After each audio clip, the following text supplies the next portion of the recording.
berjalan dalam firman-Mu, hatiku siap.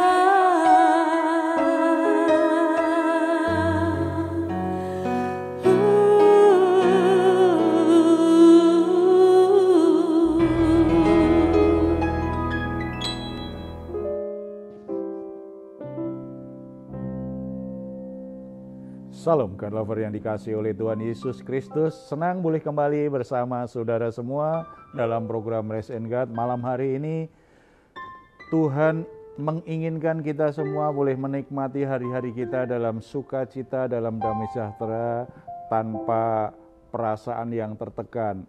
Karena Tuhan Yesus mengundang kita semua untuk selalu datang kepada Dia. Marilah kepadaku semua yang letih lesu dan berbeban berat, aku akan memberi kelegaan kepadamu.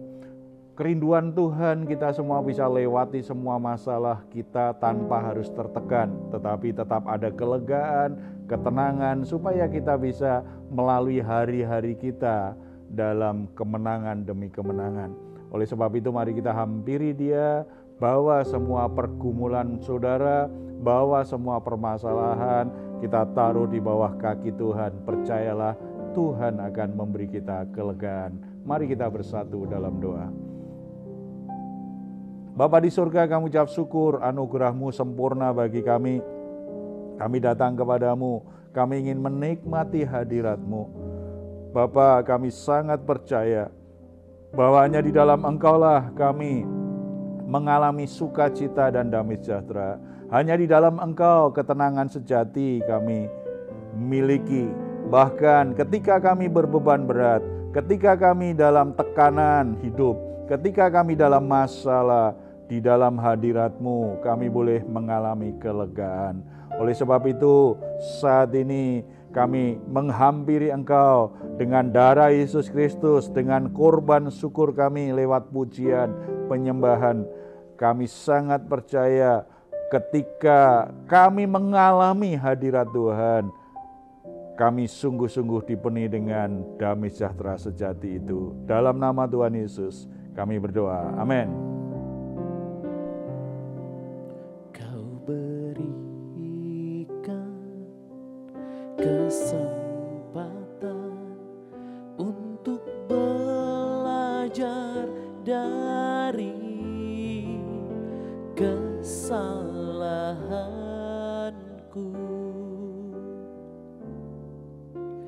di masa yang telah lalu. Kau berikan ku iman untuk mencoba lagi sampai ku jadi sempurna seperti-Mu.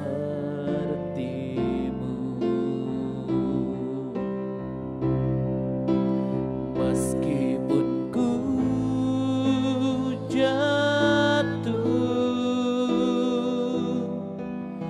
berulang kali,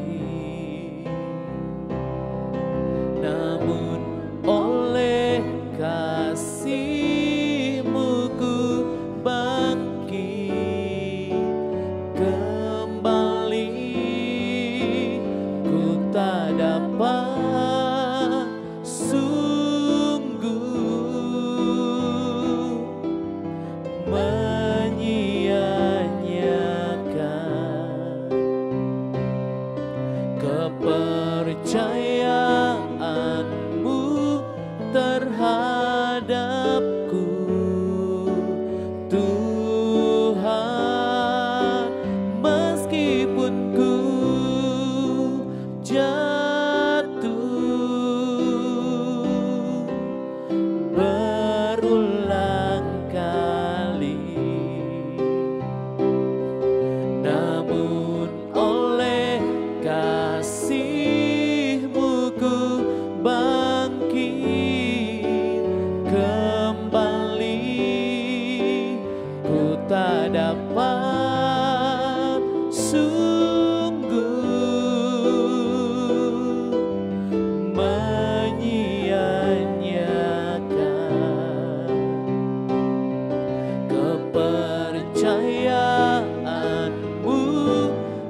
terhadapku, Tuhan.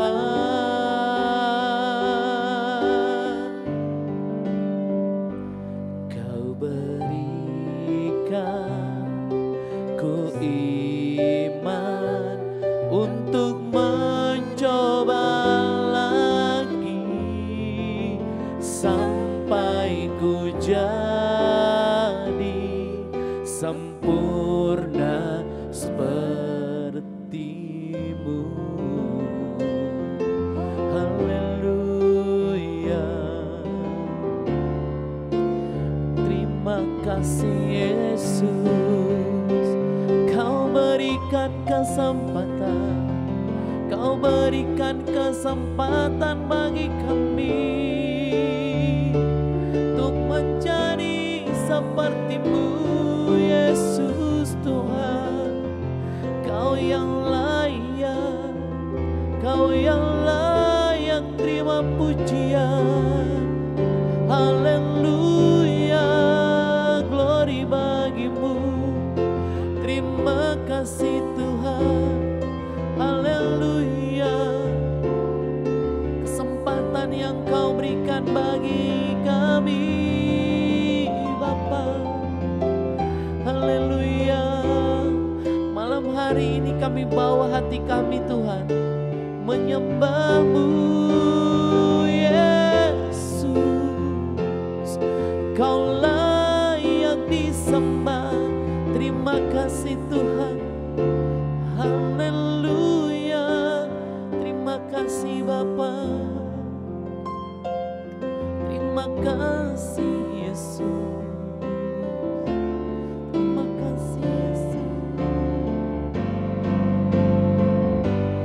Ku rindu dunia pun merasakan kasih yang ku rasakan dari-Mu Yesus Tuhan. Ku rindu semua yang Kau lakukan membuat dunia mengerti. Kau menunjukkan Allah itu kasih. Ku rindu dunia pun merasakan kasih yang ku rasakan dari-Mu Yesus Tuhan. Ku rindu semua yang Kau lakukan membuat dunia mengerti. Kau menunjukkan Allah itu kasih. Puji Tuhan, saudara-saudara yang dikasihi oleh Tuhan Yesus, setiap peristiwa, setiap situasi, kondisi apapun yang kita alami, yang dialami oleh manusia, sebenarnya Tuhan bekerja dengan caranya yang ajaib untuk memperlihatkan bahwa Dia mengasihi manusia, bahwa Dia sungguh-sungguh peduli dan ingin memberikan anugerahnya kepada manusia. Saat ini sebelum kita sharing firman Tuhan, pentingnya kita mengambil setiap kesempatan yang Tuhan berikan untuk mengenal Dia, untuk mengalami anugerah-Nya, untuk mengalami keselamatannya. Kita akan dengar dulu, mungkin ada pertanyaan atau permohonan doa. Ini permohonan doa nih Pak. Jadi permohonan doa, minta dukungan doa agar saya memiliki kesempatan untuk bersaksi kepada sahabat saya yang belum percaya kepada Tuhan Yesus. Jadi kayaknya minta... Iya. Permohonan doa yang sangat baik ya. Biasanya kalau orang minta doa supaya dapat jodoh, supaya dapat anak, supaya dapat bonus, pekerjaan, macam-macam ya. Ini kerinduan supaya ada kesempatan bisa bersaksi.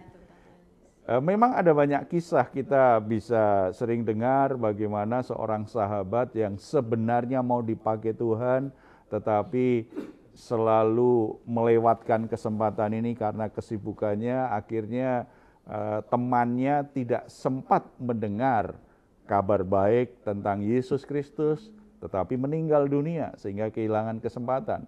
Tetapi ada juga orang yang sudah ada banyak kesempatan, ada banyak yang mengajak, sudah mendengar, tetapi dia selalu menutup hatinya, tidak mau meresponinya, setelah itu terlambat. Saudara-saudara, kita ingat apa yang pernah Tuhan katakan. Kita akan buka dulu Alkitab dari Yohanes. Tuhan Yesus pernah berkata seperti ini di Yohanes pasal yang ke-8 ayat 21. Maka Yesus berkata pula kepada orang banyak, Aku akan pergi dan kamu akan mencari aku, tetapi kamu akan mati dalam dosamu. Ke tempat aku pergi tidak mungkin kamu datang. Tuhan Yesus mengingatkan kepada orang-orang yang menentang dia, orang-orang yang memusuhi, orang-orang yang selalu berusaha untuk menolak dia. Dia berkata, Aku akan pergi dan kamu akan mencari aku, tetapi kamu akan mati dalam dosamu. Saudara-saudara, di sini Tuhan Yesus sedang berkata tentang sebuah kesempatan, tentang sebuah peluang, tentang sesuatu yang sebenarnya Tuhan sudah berikan waktu bagi seseorang mengalami Tuhan, mengalami kebenaran Tuhan. Tetapi mereka menyia-nyiakan kesempatan itu, akibatnya mereka tidak mengalami anugerah keselamatan dalam Tuhan Yesus. Dari perkataan Yesus itu setidaknya kita bisa mengerti beberapa hal. Yang pertama, kesempatan itu diberikan kepada setiap orang untuk bisa mendengar tentang kabar baik, untuk bisa mendengar tentang kasih Allah, untuk bisa mendengar kabar bahwa Yesus Kristus sudah menebus dosa-dosanya. Yesus Kristus mati di atas kayu salib karena begitu besar kasih Allah kepada manusia berdosa. Dia ingin mengorbankan anaknya supaya setiap orang tidak binasa, melainkan beroleh hidup yang kekal. Setiap orang itu diberi kesempatan dengan cara-cara yang berbeda. Ada satu orang tadi mendengar dari apa? Dari temannya. Ada orang lain kesempatannya datang kapan? Dia bisa aja mendadak dia pergi dengan temannya, ada bacaan, ada berita yang dia baca. Atau mungkin dari kisah orang lain, dari kesaksian orang lain, atau peristiwa-peristiwa tertentu dalam hidupnya. Intinya setiap orang itu diberi oleh Tuhan kesempatan untuk bisa mendengar kabar baik, mendengar Injil yang menyelamatkan manusia. Bahkan penjahat yang disalibkan di sebelah Yesus pun di saat terakhir masih ada kesempatan. Allah itu adil. Dia akan beri kesempatan yang sama kepada semua orang untuk bisa mendengar kabar baik. Karena firman Tuhan berkata, Injil adalah kekuatan Allah yang menyelamatkan manusia yang berdosa. Karena Injil kekuatan Allah yang menyelamatkan, berita Injil itu mestinya setiap orang dapat kesempatan mendengarnya. Dan Tuhan sudah memberikan kepada setiap orang kesempatannya tersendiri. Ya. Yang kedua, kehidupan dan waktu bagi manusia itu terbatas. Yesus sudah ingatkan, kemana aku pergi, kamu gak bisa datang loh. Aku akan pergi, berarti kamu ada banyak waktu nih. Nah, dalam kesempatan ini, kalau kamu tidak mau meresponi Injil, berarti kamu akan mati binasa karena dosamu. Setiap manusia itu terbatas waktunya di dunia ini. Ada orang berkata begini, aku akan ke gereja nanti kalau sudah tua. Selama aku muda, aku akan nikmati masa mudaku. Gak usah ibadah dulu, gak apa-apa lah. Gitu. Aku nikmati dunia ini, nanti kalau sudah tua, aku akan mulai ibadah. Ada banyak alasan, tetapi apakah dia tahu kapan dia meninggalkan dunia ini? Orang berpikir kalau masih muda gak akan mati. Yang dekat dengan kematian hanya yang tua. Kita lihat ada banyak orang tua yang tidak juga dipanggil Tuhan. Umurnya sudah 70 tahun tetap sehat, 80 tahun tetap sehat, bahkan yang umur 90 tahun tetap sehat. Sementara yang 20 tahun sudah sakit-sakitan. Tidak ada orang yang tahu dan tidak ada orang yang punya kemampuan untuk mengatur berapa lama dia hidup di dunia ini. Orang itu ada batasnya hidup di dunia ini. Itu sebuah kesempatan panjang untuk apa? Meresponi kabar baik dari surga. Meresponi berita Injil. Sebab kalau tidak, Yesus sudah ingatkan, kamu akan mati binasa karena dosamu. Dan yang ketiga, ada penghakiman. Ada penghakiman artinya orang boleh mentertawakan, orang boleh tidak mempercayainya. Tetapi kebenaran firman Tuhan dengan tegas berkata bahwa setiap orang harus menghadap tahta penghakiman Allah. Kalau orang hanya ingin berusaha supaya dia bisa menebus dosanya sendiri, dia pasti gagal. Siapa orang yang berani berkata bahwa dia orang baik tanpa dosa? Tidak ada satu orang pun yang berani berkata hidupnya bebas dari dosa. Manusia itu hidup dalam kelemahan. Salah satu kelemahan yang paling serius adalah dia lahir dari orang tua yang berdosa, punya sifat keberdosaan, punya bakat untuk berdosa. Nggak usah diajarin, anak dari kecil pun sudah bisa bohong tuh. Sudah mulai bisa ingin merebut hak temannya, cemburu, lakukan tindak kekerasan, dia mau berantem dengan temannya. Kan tidak harus diajarin pun anak bisa tuh membuat orang tua kadang-kadang kaget. Kenapa kamu berantem sama temanmu? Karena setiap orang lahir dalam darah daging manusia yang sudah rusak oleh dosa sejak zaman Adam. Perlu dikuduskan, perlu ditebus, perlu dilahirkan kembali. Dan itu hanya mungkin kalau dia percaya menerima Yesus Kristus, Sang Juru Selamat itu. Karena setiap orang harus berhadapan dengan penghakiman Allah, maka setiap orang harusnya memastikan ketika aku meninggalkan dunia ini, aku menghadap Allah, dihakimi atau diterima. Kalau kita tidak punya juru selamat, kita akan dihakimi. Tetapi kalau kita punya juru selamat, jelas kita hanya dinilai saja karena ada juru selamat. Kita berdosa iya, tetapi kita ditebus dosa kita. Perbuatan baik kita tidak pernah berimbang dengan dosa kita. Dosa kita itu selalu lebih banyak. Kalau kita jujur dalam pikiran, perasaan, hati kita, apalagi perbuatan, dosa kita selalu lebih banyak dari perbuatan baik. Bahkan ketika kita berbuat baik pun seringkali terselip hal yang tidak baik tuh. Kita berbuat baik, senang nggak kalau difoto? Kita senang. Kalau orang bilang terima kasih, kita senang. Tetapi ketika orang tidak bilang terima kasih kepada kita jadi merasa sudah dibantu kok diam saja ya. Begitu diam saja, sebuah tuntutan mulai muncul. Bahwa kalau aku berbuat baik harus diapresiasi dong, harus dipuji dong. Orang harus bilang terima kasih, aku harus dihargai.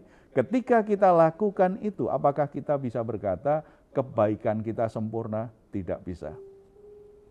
Karena kita tetap ingin dapat sesuatu dari kebaikan kita itu.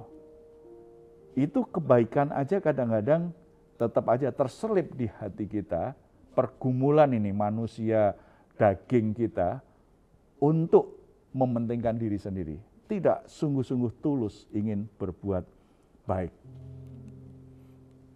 Kalau kita memahami hal-hal seperti ini, kita perlu memperhatikan dua hal ini. Yang pertama, kita tidak boleh menunda-nunda setiap kesempatan yang diberikan Tuhan kepada kita untuk mendengar berita Injil, untuk mendengar firman Tuhan, untuk bisa mengenal Tuhan lebih baik.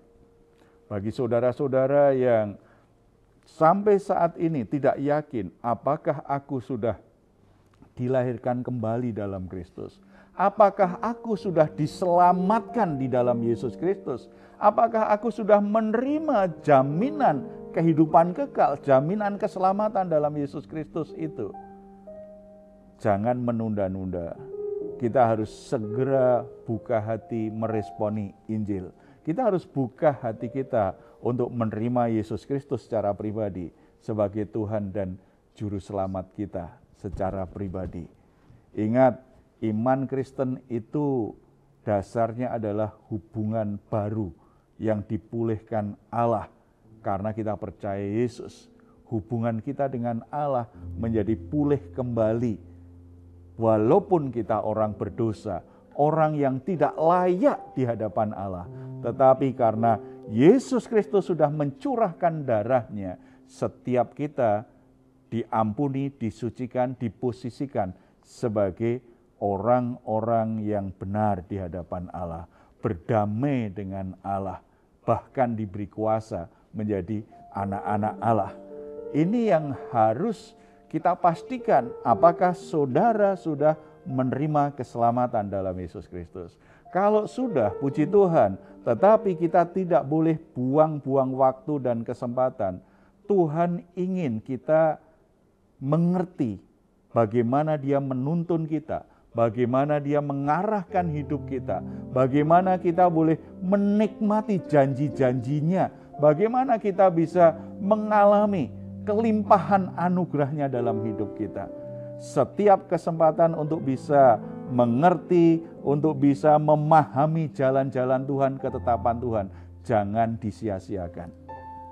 Melalui semua hal itu Tuhan ingin kita semakin kenal Dia, semakin mengerti bagaimana Tuhan bekerja, semakin bisa membuat hati kita itu sungguh-sungguh melekat di hatinya Tuhan. Bagi saudara-saudara yang sudah lama ikut Tuhan, kadang-kadang kita hanya berpikir bahwa peristiwa-peristiwa tertentu itu kebetulan. Tidak. Kalau kita sakit, tidak kebetulan. Ada alasannya. Dan salah satu alasan Tuhan izinkan apa? Lewat penyakit itu, nama Tuhan dimuliakan melalui hidup kita. Kita bisa gagal. Lewat kegagalan itu kita semakin mengenal Tuhan.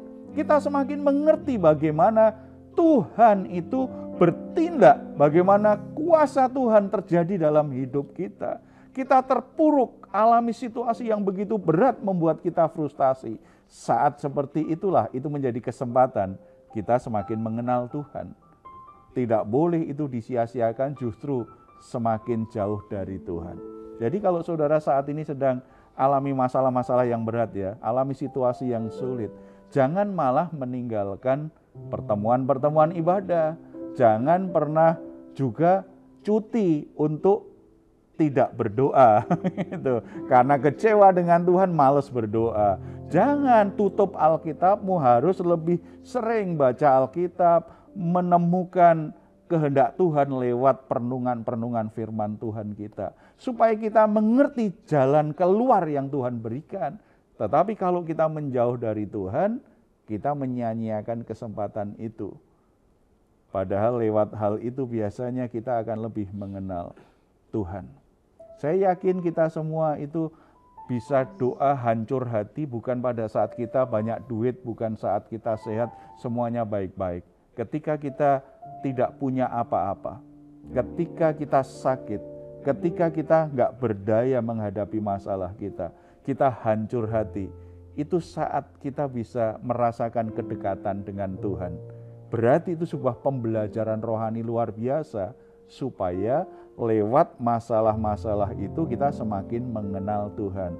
Oleh sebab itu, jangan sia-siakan setiap kesempatan, setiap peristiwa apapun untuk bisa mengalami anugerah keselamatan, untuk bisa mengenal Tuhan lebih dalam lagi.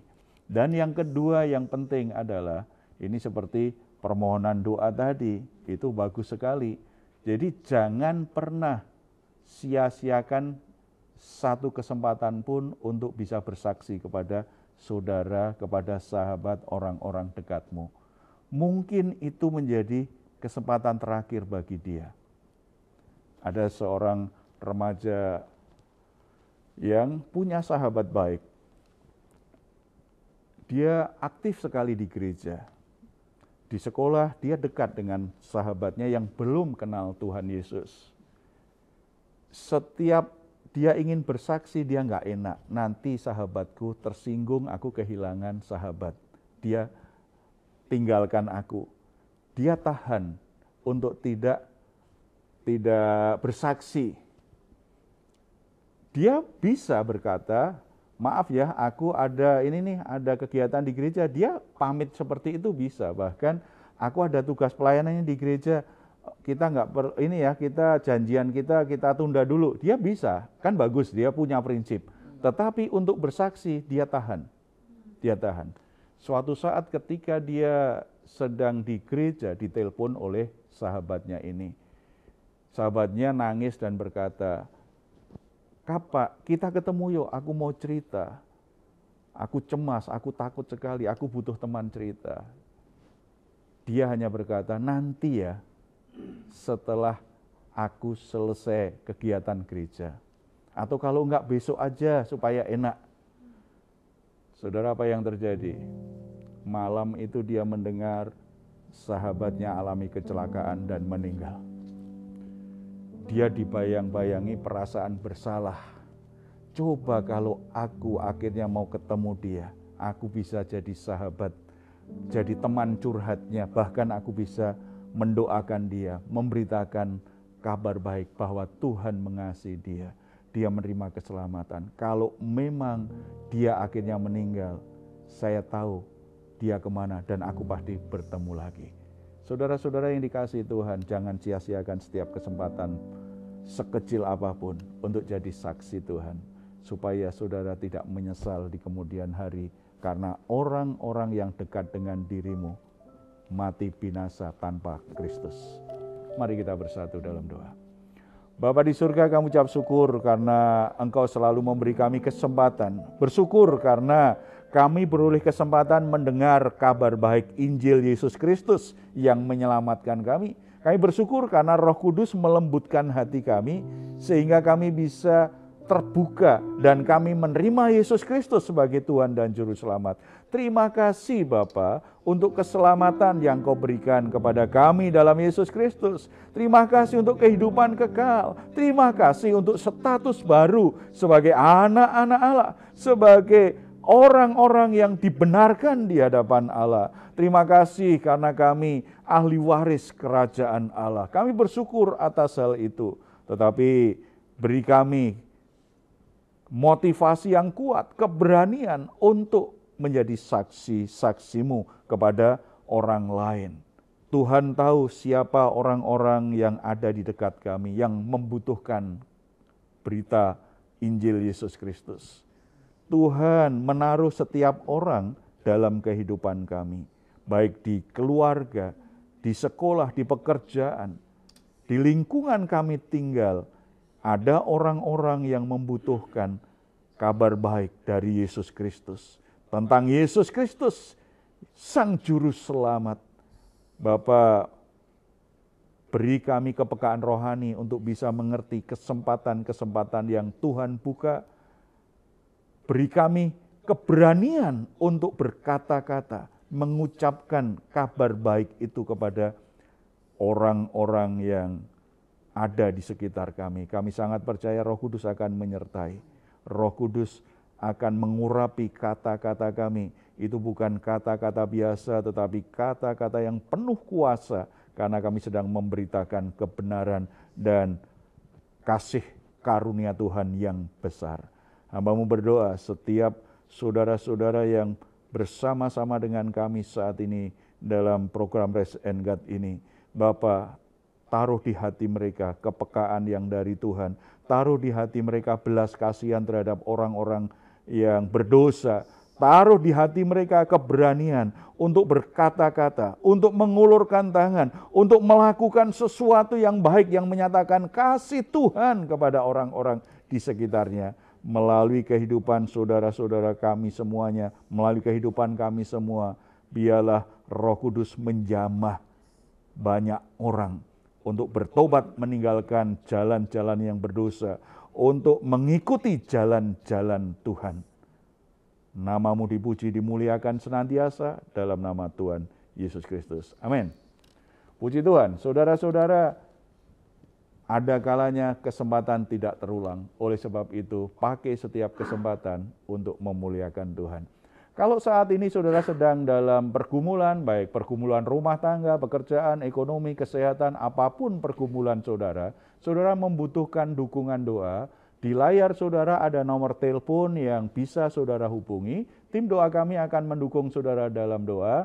Tetap percaya, tetap berharap Tuhan bisa menolong karena Dia memang Allah yang mengasihimu. Kalau saudara ingin memberikan komentar, silahkan menuliskannya di ruang komentar yang ada di channel Diaspora TV. Kami tunggu. Mazmur 4 ayat 8 sampai 9. Engkau telah memberikan sukacita kepadaku lebih banyak daripada mereka ketika mereka kelimpahan gandum dan anggur. Dengan tentram aku mau membaringkan diri lalu segera tidur. Sebab hanya Engkaulah ya Tuhan yang membiarkan aku diam dengan aman. Puji Tuhan, selamat malam, selamat beristirahat. Tuhan Yesus memberkati kita semuanya. Salam. Ku rindu, dunia pun merasakan kasih yang ku rasakan.